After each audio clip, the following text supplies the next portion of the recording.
Hello दोस्तों, कहानी की शुरुआत होती है और जिनशी होंगयांग से पूछता है कि लेडी ग्यूको का दर्द अब शुरू हो चुका है, जिस पर होंगयांग कहती है कि हाँ, हमें लगा था कि थोड़े दिनों की देर है, लेकिन ये जल्दी शुरू हो गया।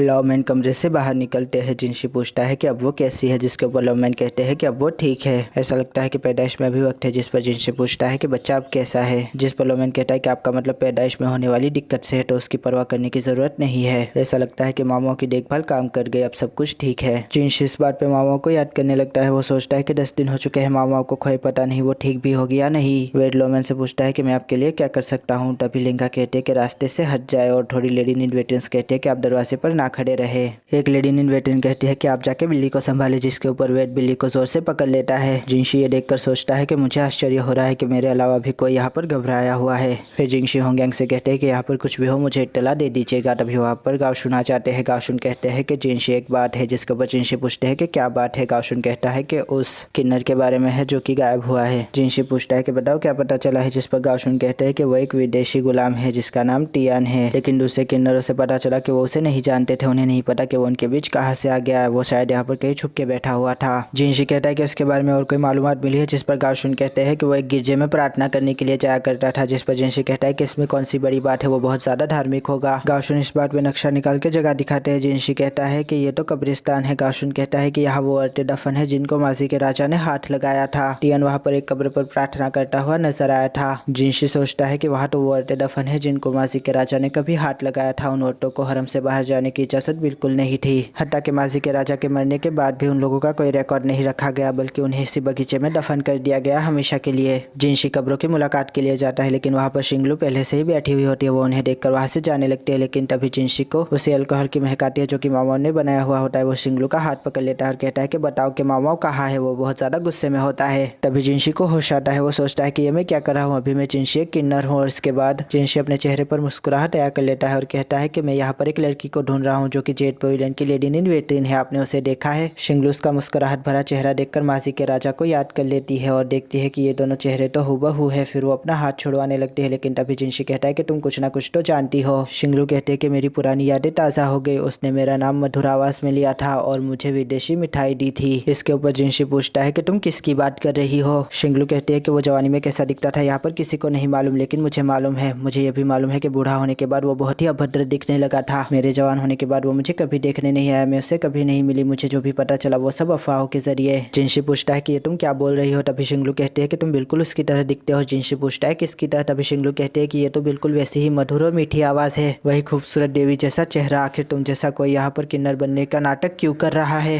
जिनशी इस बात पर हक्का बक्का रह जाता है। शिंगलू से हाथ छुड़वाकर भागने लगती है, लेकिन तभी दूसरे किन्नर उसे पकड़ लेते हैं। गाओशुन पूछता है कि बताओ अब हम इनके साथ क्या करें। तभी जिनशी वहाँ पर हक्का बक्का खड़ा हुआ उन्हें देखने लगता है। बस गाओशुन पूछता है कि हम क्या करें, लेकिन जिनशी उनकी बात नहीं सुन रहा होता। शिंगलू मामाओं के दिए हुए अल्कोहल को पी लेती है। तभी गाओशुन कहते हैं कि जाओ इसके लिए पानी लेकर आओ। फिर वो जिनशी से पूछते हैं कि जिनशी अब हम क्या करें। तभी किन्नर शिंगलू को उल्टी करवा देते हैं। तभी गाओशुन कहते हैं कि जिनशी अब हम क्या करें। तभी जिनशी को होश आ जाता है। गाओशुन कहते हैं कि इसे वेट के पास लेकर जाओ, देखो कि ये दोबारा ऐसा ना कर पाए। इसके बाद वो जिनशी को पकड़ लेते हैं। गाओशुन कहता है कि जिनशी आपको हो क्या गया था, एक मामूली सी मुखादमात की बेइज्जती पर आप इस तरह से क्यों चौंक गए। जिनशी कहता है कि मामूली, उसने जहर पी लिया, लेकिन वो उससे भी ज्यादा गमगीन तब लग रही थी जब उसने मुझे देखा। वो अपनी सुध-बुध खो चुकी थी। वो मुझे देखकर मुस्कुराने लगी और कहने लगी कि मैं उनकी तरह दिखता हूँ। क्या मैं उनकी तरह दिखता हूँ गाओशुन? क्या इतना काफी है कि कोई जहर पी ले और जरा भी ना डरे? मेरी याददाश्त में तो बस उनका बूढ़ा चेहरा ही याद आता है। मैं ना ही अपनी माँ की तरह दिखता हूँ, ना ही अपने भाई की तरह। इसलिए मैं हमेशा सोचता था। हमें दो लड़कियां बात करती हुई दिखाई जाती है। वो कहती है कि आखिर वो किसकी तरह दिखता है। वो ना ही अपनी माँ की तरह दिखता है, ना ही अपने बाप की तरह दिखता है। और तो रानी ने जिस उम्र में उसे जन्म दिया है, उस उम्र में तो राजा किसी लड़की को देखते भी नहीं। ये जरूर किसी और का बच्चा है। और फिर वो दोनों हंसने लगती है। हम देखते हैं कि ये और कोई नहीं बल्कि जिनशी होता है, जिसके बारे में बात हो रही होती है। जिनशी सोचता है कि मुझे उन अफवाहों की वजह से बहुत ज्यादा अजियत होती थी। मुझे ऐसा लगने लगा था कि वो सच है। यही वजह थी कि मैंने अपने भाई के सामने भीख मांगी, अपनी माँ को मनाया कि मैं एक किन्नर बन के जिंदगी गुजार दूंगा यहाँ पर, लेकिन बाहर कभी नहीं जाऊंगा। राजा के उत्तराधिकारी बनने की चाह को छोड़कर यहाँ के हरम की औरतों के लिए कुछ करना चाहता था, लेकिन क्या हुआ। फिर जिनशी उस कब्र को देखता है जिसके सामने शिंगलू बैठी हुई होती है। वो उसके सामने खड़ा हो जाता है और सोचता है लोमैन के बारे में। वो कहते हैं कि मैं बस वही कर सकता हूँ। फिर जिनशी को मामा याद आती है। वो कहती है कि जो मैं कर सकती हूँ। फिर जिनशी सोचता है कि सही है, मुझे वही करना चाहिए जो मैं कर सकता हूँ। अपने बारे में मुझे बाद में सोचना चाहिए। जिनशी कहता है कि वो किन्नर इसी कब्र के सामने प्रार्थना करता था क्यों, जिसके ऊपर गाओशुन कहते हैं कि हाँ। फिर जिनशी उस नाम को पढ़ता है टाइहाओ, जिसके ऊपर गाओशुन कहते हैं कि उस कोर्ट लेडी का नाम है जो कि बहुत पहले गुजर चुकी थी। जिनशी कहता है कि सही कहा, ये वही कोर्ट लेडी है जिसने लड़कियों को एक जगह पर इकट्ठा किया था। ये एक कॉक्यूबाइन की लेडी इन वेटिंग थी। इसके रिश्तेदार, इसका बस एक ही रिश्तेदार है। जब मासी के राजा जिंदा थे तब इसने एक लड़की को जन्म दिया था। सबने कहा कि वो उस वक्त के वेट की बेटी थी। फिर उसके दिमाग में सुरन के साथ शीशु भी आती है। आखिरकार जिनशी की झपक जाती है। फिर वो वहां से जाने लगता है। तभी गाओशुन कहते हैं कि आप कहाँ जा रहे हैं। तभी जिनशी कहता है कि मैं ग्रैंड पवेलियन जा रहा हूँ। फिर जिनशी सोचता है कि ताइहू जिस कॉक्यूबाइन की मुखादमा थी वो कॉक्यूबाइन बाद में शिहुक्शु के हाथ में आई। उन दोनों ने एक बच्ची को जन्म दिया जो कि कॉक्यूबाइन लोलन है। जहाँ तक बात है ताइहू और वेद की बच्ची की, तो उसका कोई भी रिकॉर्ड नहीं मिला। वेद और उसकी बेटी वो दोनों हरम छोड़ के कहाँ गए। हो सकता है कि कॉक्यूबाइन लोलन वेद और उसकी बेटी के बारे में कुछ जानती हो। ये बस मेरा एक ख्याल है। मुझे नहीं पता कि उनका उनसे कोई नाता है भी या नहीं, लेकिन फिर भी मैं वो सब कुछ करूंगा जो मैं कर सकता हूँ। इसके बाद वो कॉक्यूबाइन लोलन के सामने खड़ा हो जाता है। वो कहता है कि मुझे माफ कीजिएगा, मैं से अचानक आ गया। लेडी इन वेटिंग कहती है कि कॉक्यूबाइन ने आपके आने का बुरा नहीं मनाया। जिनसी फिर वहाँ की लेडी इन वेटिंग को देखने लगता है। जिनसी कहता है कि हमेशा की तरह ये बहुत अजीब है। इन लोगों ने एक जैसे कपड़े पहने हुए हैं, एक जैसा मेकअप किया हुआ है और ये सब दिखने में भी हूबहू एक जैसी लगती है। तभी जिनसी कहता है कि असल में मैं आपसे कुछ पूछना चाहता था, लेकिन तभी वो उसके आंखों के ऊपर के तिल को देखता है और फिर वो उसके पास चला जाता है। जिनसी उसके सामने के पंखे को हटा देता है और कहता है कि मुझे आपसे एक बात करनी है। यहाँ पर 7 लेडी इन वेटरन्स थी, एक लेडी इन वेटरन गायब है। मैं यहाँ की लेडी इन वेटरन्स के चेहरे पर रखना चाहता था, लेकिन सारी की सारी एक जैसी दिखती है। इसलिए मैंने तुम्हारे चेहरे की बारीकियों पर नजर डाली। तुम्हारी आंखें, तुम्हारे होठ, हत्ता के तुम्हारे चेहरे के ये तिल, मैं इन्हें अच्छे से पहचानता हूँ। ये मंसूबा बहुत पहले से बनाया जा रहा था। इतनी ज्यादा तादाद में मुखादमात, उसके ऊपर सारी की सारी एक जैसी दिखती है, एक जैसी पहनती ओढ़ती है। तो बताओ ये सब कब से चल रहा है। तभी दूसरी लेडी इन वेटिंग कहती है जिनशी। तभी जिनशी कहता है कि बताओ मुझे, तुम बता दोगी तो बेहतर रहेगा। बता दो वो कहाँ गई है। जिनशी की आंखें देखते ही देखते खौफनाक हो जाती है। वो पूछता है कि बताओ कॉक्यूबाइन लोलन कहाँ है। दूसरी लेडी इन वेटिंग जिनशी को हटा देती है और कहती है कि इसे माफ कर दे, इसे कुछ भी नहीं मालूम, हमें कुछ भी नहीं मालूम, हमें माफ कर दे। तभी जिनशी होश में आता है और सोचता है कि मैंने फिर से काबू घुमा दिया। जिनशी लेडी इन वेटिंग से कहता है कि इसका मतलब आपको नहीं पता कि वो कहाँ पर जाती थी। जिस पर लेडी इन वेटिंग जवाब देती है कि वो बस ये बताती थी कि वो कब आएगी। जिनशी कहता है कि एक ऊंचे दर्जे की कॉक्यूबाइन अपनी मर्जी से हरम के अंदर आ जा रही थी और हमें पता ही नहीं था।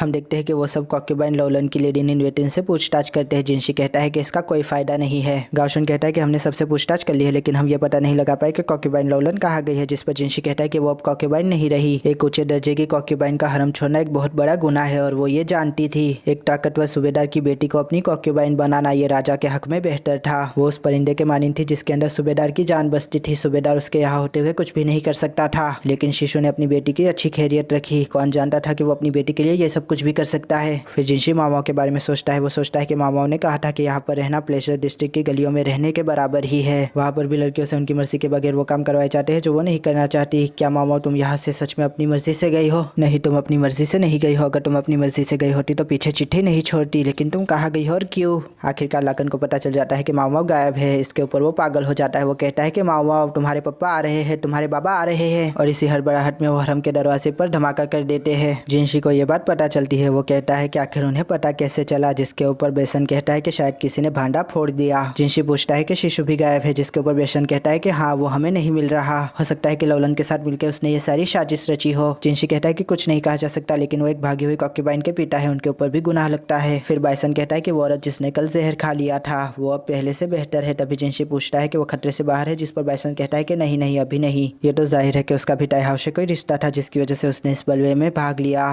फिर जिनशी पूछता है कि क्या दवाखाने की बाकी औरतें भी उनसे मिली हुई थी। जिसके ऊपर बाइसन कहता है कि नहीं। जिनशी सोचता है कि फिर भी उन्होंने उनकी मदद की क्योंकि वो भी उन्हें सही मानती है। माजी के राजा ने हरम को छोड़ दिया है, लेकिन उनके प्रति गुस्से ने इस हरम को आज तक खोखला किया है। सबसे पहले मुझे लोलन को पकड़ना चाहिए। नहीं नहीं, सबसे पहले मुझे शिशु को पकड़ना चाहिए, उससे ज्यादा जानकारी मिलेगी। क्या यहाँ पर कोई और भी है जो ये सब कर रहा है? इन्हीं सोचों के बीच दरवाजे पर दस्तक होती है। बाइसन कहता है कि कोई आपसे मिलना चाहता है। तभी जिनशी कहता है कि अंदर आ जाओ, और वो अंदर आ जाता है। जिनशी देखता है कि उसके पास एक चीज होती है जिसे जिनशी अबेकश कहता है। वो कहता है कि आपसे मिलना मेरे लिए जास की बात थी। मेरा नाम है कान लाहन। जिनशी सोचता है कि यहाँ पर बस 2 ही लोग हैं जिनका नाम ला से शुरू होता है, लाकन और लाहन। ला असल में एक पदवी है जो कि शाही परिवार के द्वारा दी जाती है। जिनशी कहता है कि तुम ला परिवार से, इसका मतलब तुम उनके गोद लिए बेटे हो। क्यों? बताओ तुम यहाँ क्यों आए हो? जिसके ऊपर लाहन कहता है कि मैं आपको दस्तावेज दिखाने आया हूँ, और फिर वो उनके सामने दस्तावेज खोल देता है। जिनशी कहता है कि ये तो शाही खजाने के बारे में मालूमात का खाका है। जिसके ऊपर लाहन कहता है कि हाँ, मेरे अब्बा ने कहा था कि मैं ये आपके पास लेकर आऊँ। वो यहाँ पर नहीं आए क्योंकि उन्हें शर्म आ रही थी कि उन्होंने अभी भी फाइफा के बारे में पता नहीं लगाया है। तभी जिनशी पूछता है कि तुम ये बताओ कि इसका शाही खजाने से क्या ताल्लुक है? लाहन कहता है कि वो अधिकारी जिनको हमने पकड़ा और सजा दी, उनको ये शाही खजाना कहीं से मिला था। वैसे तो मैं चाहता था कि आपको असली दस्तावेज ला के दिखाऊं, लेकिन लेकिन वो बहुत बड़ा हो जाता है, इसलिए मैं ये लेकर आया हूँ। लाहन कहता है कि ये खाका मैंने खुद तैयार किया है, जिसके ऊपर जिनशी उसे गौर से देखने लगता है और कहता है, जिनशी कहता है कि कुछ बरसों से अनाज की कीमतों में बढ़ोतरी हुई है, जिसके ऊपर लाहन कहता है कि असल बात तो यह है कि इन दिनों में ना ही कोई महामारी आई है कीड़ों की और ना ही अकाल पड़ा है, और किसी कारणवश लोहे की कीमतों में भी बढ़ोतरी हुई है, और ऐसा सभी धातुओं के साथ हुआ है। क्या हम किसी तरह की इमारत बना रहे हैं? मैंने इस बारे में पहले से ही जांचबीन कर ली है, मुझे कोई भी ऐसा मंसूबा नहीं दिखा जिसमें हम कोई बड़ी इमारत बना रहे हो। जिनशी उसे देखकर कहता है कि ये बिल्कुल अपने चालाक गोदलिए बाप की तरह है। फिर वो उसे कहता है कि मैं समझ रहा हूँ कि तुम क्या कहना चाहते हो। अनाज की कीमतों में बढ़ोतरी कोई बड़ी बात नहीं है, लेकिन जब हम इसे सबसे मिलाकर देखते हैं तो पता चलता है कि कीमतों में छोटी छोटी बढ़ोतरी करके हम एक अच्छी खासी रकम को जमा कर सकते हैं। ये कीमत किसकी जेब में जा रही है ये हमें पता लगाना होगा, और तो और धातुओं की कीमत में बढ़ोतरी की वजह यह हो सकती है कि कोई इन्हें बहुत भारी मात्रा में खरीद रहा है। तुम यही कहना चाहते हो ना? जिसके ऊपर लाहन कहता है कि सही कहा, मुझे लगता है कि इन दोनों में कोई तो रिश्ता है, और तो ऐसे बहुत लोग नहीं है जो ये कर सके। मैं इसकी बारीकियों पर जरूर नजर रखना चाहूंगा। क्या आप नहीं जानना चाहेंगे कि ये पानी कहाँ से बह रहा है? जिसके ऊपर जिनशी खुश हो जाता है और कहता है कि सही कहा तुमने, आखिर तुमने इतनी मेहनत की है, बदले में तुम्हें कुछ तो चाहिए होगा। जिस पर बाइसन कहता है कि मास्टर जिनशी। जिस पर लाहन कहता है कि हम बस ये चाहते हैं कि आप इस हर जाने की कीमत में थोड़ी कमी कर दे। जिसके ऊपर जिनशी पूछता है कि किस चीज का हर जाना है ये? लाहन कहता है कि ये उस दरवाजे की मरम्मत का हर जाना है जिसे मेरे गोद लिए बाबा ने उड़ाना चाहा था। जिनशी कहता है कि ठीक है, जिसके ऊपर लाहन खुश हो जाता है और उसकी दुम बाहर निकल जाती है। जिनशी फिर कहता है कि मुझे तुमसे बहुत सारी उम्मीदें हैं, मैं चाहूंगा कि तुम पता लगाओ कि ये सारा पैसा किसकी जेब में जा रहा है। लाहन मामाओं की तरफ पोस मारता हुआ कहता है कि जी बिल्कुल। जिनशी सोचता है कि मैं हर उस चीज का इस्तेमाल करूंगा जिसका मैं कर सकता हूँ। हमें वो जगह दिखाई जाती है जहाँ पर मामा होती है। मामा बाहर के नज़ारे को देख रही होती है और फिर वो उस मुखट्टे को देखती है जो कि उसने लिया हुआ होता है।